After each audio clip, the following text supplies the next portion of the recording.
Hey there. Why haven't you texted me or come see me all year? Have you forgotten about your aunt? Aunt Martha? Why are you texting me all of a sudden? Is something wrong? How could I forget you? Especially after what you did to my family at last year's Christmas party. Oh, give me a break. It's been a long time, and you still have to bring it up? In the end, everything turned out fine. Nothing bad happened, right?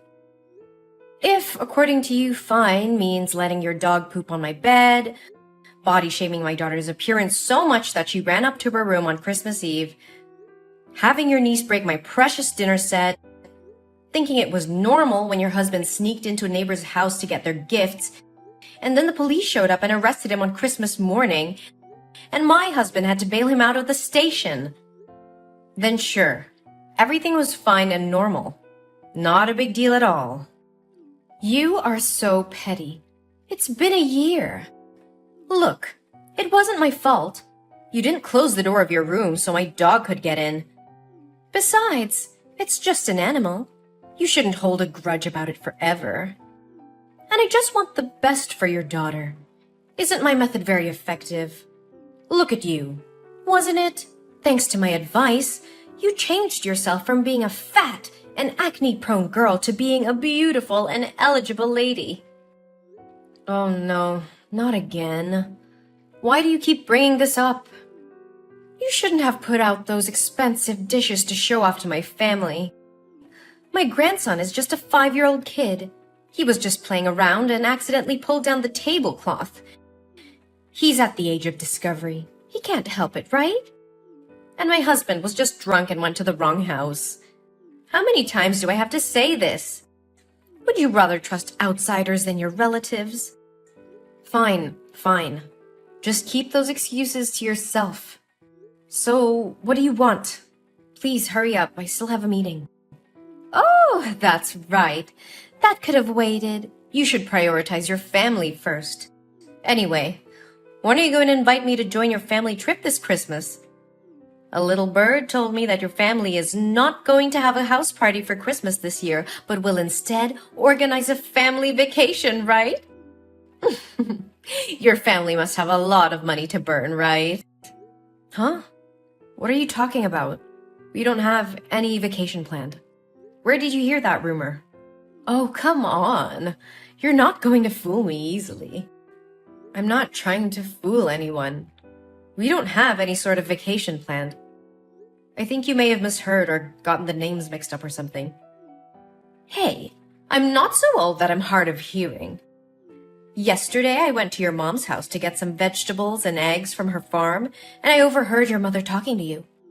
I remember clearly what she said. It's a pity I can't join your family. I'm going to miss my daughter and grandchild a lot. Just enjoy the trip and have fun. Well, after that I didn't hear much because your mother's dog kept barking every time it saw me. Ugh. Like dog, like owner. What? Aunt Martha, did you go to the farm to get food on your own? How many times has my mother told me that your family has to buy your own food? Ugh, your family is so selfish. I just took some vegetables, some eggs, and a few bottles of milk. There's not much to grumble about. Your mother is my older sister. What's wrong with taking care of her sister? It's not that my mom is selfish. It's just that before you get the things, you should tell her in advance. Do you remember the last time you went to pick up things without consulting my mother? You took the goods that my mother was about to deliver to the supermarket. As a result, my parents had to compensate that person under the contract for a shortage. Besides, how long are you going to rely on my mother? Rely on your mother? Don't use such harsh words. Come on, don't bring up old stories again. But I'm sure I heard the words Christmas, travel, and party. So when are you going to call my family? There's no need to keep the surprise a secret anymore. Well, I don't know what to tell you, but we don't have any plans to travel. We're too busy with work and other things. Oh, come on, just tell me. Where's the big vacation this year? I've told you, we're not going on vacation. Can you please stop making up things? I'm quite busy at the moment. If you don't have anything else to say, maybe we can talk later. Hey, you're being disrespectful. Didn't your mother teach you any manners? Don't you know it's not okay to end a conversation without an older person's permission? Or do you not want to be related to me because you think my family is poor? No, Auntie, that is not what I mean. You keep saying it's not your family traveling. So does your mother have another daughter that I don't know about? It seems like you're not going to tell me no matter what I say, Well, it's a little hard for me to tell you about something that doesn't exist, don't you think? Auntie, swear to God, my family is not going on a vacation. No matter. If you're not going to tell me, I'll just have to find out another way. Oh, and don't forget to prepare enough money for this trip because I will bring my entire family with me. What? Your whole family? You mean just you and your husband, right? Oh, silly, I mean my daughter and son-in-law, my son and daughter-in-law, and my 5 lovely grandchildren, too. Whoa, slow down, Auntie. 11 extra people? Are you serious? Yes, and since your parents can't go, there's still some space left, right? It'll be fine if I invite both my parents-in-law to come along. Ooh, and how could we forget Bobo? Even though it's a dog, it's also a member of my family. We can't leave it at home alone, can we? 13 extra people and 1 dog. Yeah, that's right. The more the merrier. Doesn't your family host Christmas parties every year? So this time it's your family that'll pay for the expenses like usual, right? Well, I don't know why you think our family vacation would include your entire family and even a dog as well. Although it's true that every year my family throws a Christmas party. Even if we do go on a trip, it doesn't have to be with so many people. And my family doesn't have to pay for everyone. Isn't it too much? But we're not even planning a vacation, so this conversation is pointless. Look, everybody knows that you and your husband make really good money. You guys will have no problems paying for us as well. Besides, won't you get a special group discount if you don't have to go with such a large number of people? I'm sure you'll save a lot of money. I can't believe that would even cross your mind. But, Aunt Martha, there won't be any vacation planned. I'll tell you what. If you tell me when and where you're going, I won't invite my husband's parents or my son and daughter's spouses. It'll just be me, my husband, or 5 grandchildren, and my dog. Although it would be very tiring to take care of those 5 kids, so maybe I'll need a babysitter to come along. But how can I give you a date or place for a vacation that even doesn't exist? After I'm nice enough to reduce the number of people joining you from 13 to 8, including the dog, you still won't tell me? Fine, you really know how to bargain. Then I leave my dog at home. Are you satisfied now? Auntie, I'm about to have an important meeting with my boss and I'm swamped with work. So I'll have to stop texting you for now. I'll get back to you later. Look, Eugene, I know you're hiding something from me. You can't just drop hints about a family vacation and not tell me the details. I'm family too, you know. Fine. I'll find out a way to know about that vacation.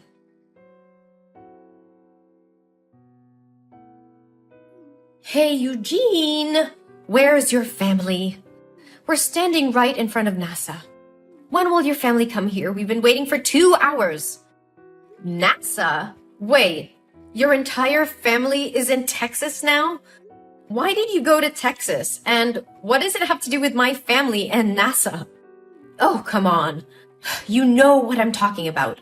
I found out information about the tourist destination your family is visiting and the date and time of the flight. So I secretly booked a flight to Texas. However, because your family's flight was full, I had to book a flight for 5 a.m. today. It seems no one else wanted to wake up that early, so I managed to have seats for 13 people and Bobo. Oh, did I mention that my family almost missed the flight because we overslept? You should be grateful that I sacrificed my sleep to join your family vacation.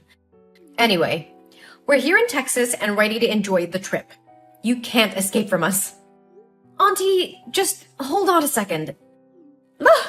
We also know that your family is planning to visit NASA today, so we've been waiting for you here. Your family must be really wealthy. I asked the ticket counter and they said the spaceship tour costs as low as $35,000 per person. Wow, my grandchildren are thrilled. But why are you so late? My family is exhausted. Or maybe you can transfer the money to me in advance and I can buy the tickets for my family to visit first. Oh, and don't forget to reimburse me for the airfare I paid in advance. Let's see. The airfare is $5,000 per person and the entrance fee is $35,000 multiplied by 14, which adds up to $600,000. Yes, you need to give me $600,000 right now. I used up all the money I had and maxed out my credit card to get us all here. I only have $20 left, so we can't even go to a coffee shop to wait for you. Are you miscalculating? According to my calculations, it should be $560,000, right? Of course I know how to calculate, but I rounded the numbers to make it easier for you to transfer the money. Don't rich people like you prefer odd numbers? But why multiply by 14? Didn't you say there were only 13 people? Hello? What about Bobo? Oh yeah, I totally forgot about that. And don't forget to book a hotel room for my family. We won't settle for a cheap hotel. It would be best if it's a resort or at least a 5-star hotel. Enough with the talk. Transfer me the money right now. Also, remember to book the hotel for my family. After the tour, we'll need a place to rest and take a shower. We'll see. 1, 2, 3... Yeah, we'll need those 6 double rooms. It should be 7 rooms, but to save you money, I'll accept having my youngest grandchild share a room with me. Oh, how kind of me. But why did you think we were flying to Texas? Oh, I did some investigation there. A few weeks ago, I went to your mom's house every day because I knew you would eventually call and talk to her. Even though I asked her multiple times, she refused to speak. So, all I could do was wait until she went to sleep and then sneak a peek at her phone. I didn't find anything in your chat box, but in the chat box between your son and her, I found all the useful information. You did what? The boy seemed incredibly excited to tell his grandmother that his parents were letting him visit NASA today. That's how I found out about your flight time. And where is the NASA space station? In Texas, of course. So I came here to wait for your family. Oh, I must say, I'm quite skilled at critical thinking and analysis. Maybe I should consider becoming a detective. The boy even texted his grandmother asking if she would go to the airport to see him off. It's all so slick. It's just a trip. No need to make it so complicated. Aunt Martha, can you please stop typing for a moment and listen to me? We're not going on a vacation in Texas. We're actually moving to New York. Huh? What on earth are you talking about?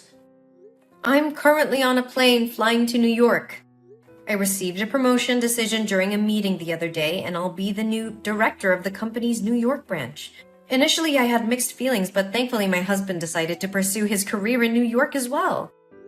Additionally, our children have received scholarships to prestigious schools in the city, so my family made the decision to move here. There's no way that could happen! So what about you calling your mom the other day and discussing the trip? I called my mother that day to inform her about our plans to move and to invite my parents to join us in New York. However, my mother refused and she didn't want to leave her hometown. Then, what about the text between your son and my sister? He clearly mentioned that you promised him a tour of NASA today. I can't misinterpret that and even took a screenshot of the message. Well, you do realize that my son is only 5 years old, right? What does that have to do with anything? Was this all some elaborate plan to deceive me? No, you misunderstood. I understand which trip you're referring to. Our family often engages in a weekend activity called Imagination Adventure, where we explore different places and have imaginary experiences. Today, according to our schedule, we're going on an adventure to NASA and we'll be battling aliens. Last week, we explored the pyramids and fought mummies for treasure. It's all part of the fun. Aliens? Mummies? What on earth are you talking about? Are you kidding me? Auntie, as you mentioned before, this is the age of discovery and creativity. So our family created a game called Imagination Adventure to foster family bonding and stimulate the creativity of our young children. Have you seen the animated movie, The Boss Baby? Hey, I'm not here to listen to you ramble about pointless cartoons. Explain to me what's really going on here. Here's what happened. My son texted my mom to share about our weekend's imagination adventure, and this time the theme was NASA and aliens. But you misunderstood it and thought we were actually going to visit NASA. What? I can't believe this. Why would you base your actions solely on a text message from a 5-year-old without verifying it with an adult? Rushing halfway across the country and depleting your savings based on such information. Don't you think at all before you act? No way. It can't be wrong. But why the hell didn't you mention that you were moving in the first place? I haven't heard a single word about it from anyone. Because I wanted to test if you would go completely overboard once again and come up with some outrageous demands. Remember the last time I moved? You insisted on taking the damn sofa set and a bunch of other stuff, despite me clearly stating that my family still needed them. So this time, I didn't bother informing you. And honestly, I don't think it's my duty to disclose every little detail about my family to you. Then what about all the damn money I spent bringing us here to Texas? What about it, huh? I'm flat broke now. I've got a measly $20 in my pocket, and we don't even have a damn place to stay tonight or enough money to grab a damn meal. Since I foolishly believed that you would cover all the expenses, none of us bought a credit card. And now here we are, stranded on the damn streets. It's all your damn fault for hiding from us and making things so miserable. You better take responsibility for us. If you don't have enough money to continue your trip, then why the hell don't you just go back home? Are you too blind to see it?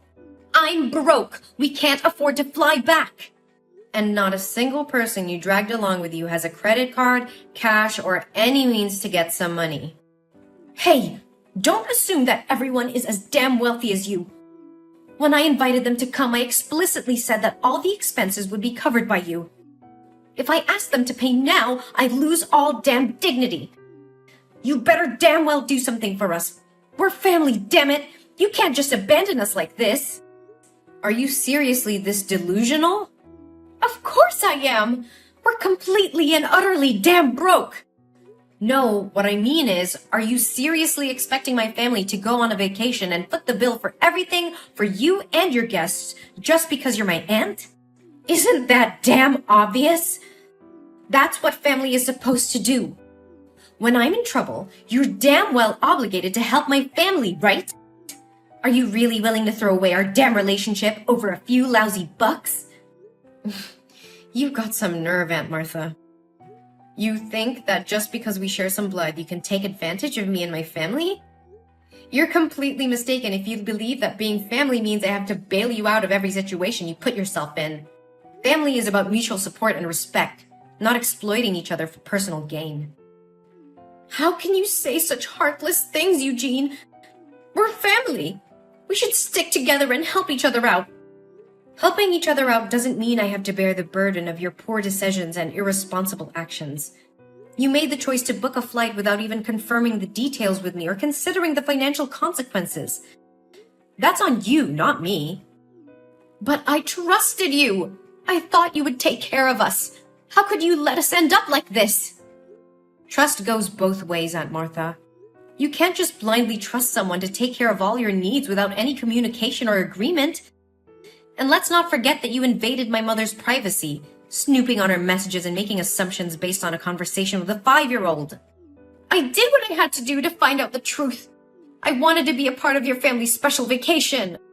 Well, you created your own reality based on misinterpretations and assumptions.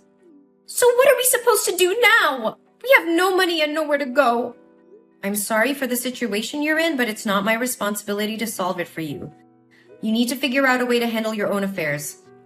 Perhaps you can seek assistance from other family members or explore local resources for support. You're heartless, Eugene. I never thought you would turn your back on family like this. It's not about turning my back on family. It's about setting boundaries and not enabling irresponsible behavior. I love my family and I'll be there for them when it truly matters, but I won't allow myself to be taken advantage of. I can't believe this is how you treat your own aunt. This is how I expect to be treated as well, with respect and consideration. Family should support each other, but it doesn't mean sacrificing everything for the sake of one person's impulsive decisions. I hope you can understand that. Well, congratulations, Eugene. You've succeeded in pushing away your own family. I hope you're proud of yourself. Don't worry, we'll remember this when you're in need someday. Don't expect any support from us. I won't, Aunt Martha. Goodbye. After that, a thought crossed my mind to reach out to my friends in Texas to help Aunt Martha's family, but a call from my mom completely blew it away. My mom informed me that Aunt Martha had just called her and revealed everything I had done, accusing me of cheating her family. She used harsh words and even scorned my mom, blaming her for not raising me properly, and demanded that my mom cover all the expenses so she and her family could continue their trip. I was truly shocked because I never expected Aunt Martha to go this far. It seemed she had crossed a line that shouldn't have been crossed. In response, my mom firmly declared that she would no longer protect Aunt Martha and cut ties with her. Later, I heard that Martha's family had to borrow money from a gangster in order to fly back to their hometown. However, since they couldn't repay the debt, they were forced to sell their house and move to a smaller one on the outskirts of the city. Since then, I haven't heard from them at all. As time went on, I focused on nurturing the positive relationships in my life and creating a harmonious environment for my loved ones. I surrounded myself with understanding and supportive individuals who uplifted and inspired me. Our family flourished in our new home in New York, embracing new opportunities and making cherished memories together. As the years passed, I occasionally wondered how Aunt Martha and her family were faring. I hoped that they had found their own peace and learned valuable lessons from the series of events that had transpired. We created a happy and fulfilling life together, leaving behind the tumultuous chapter that involved Aunt Martha. Life was filled with new beginnings, laughter, and the joy of building beautiful memories with those who genuinely appreciated and supported us.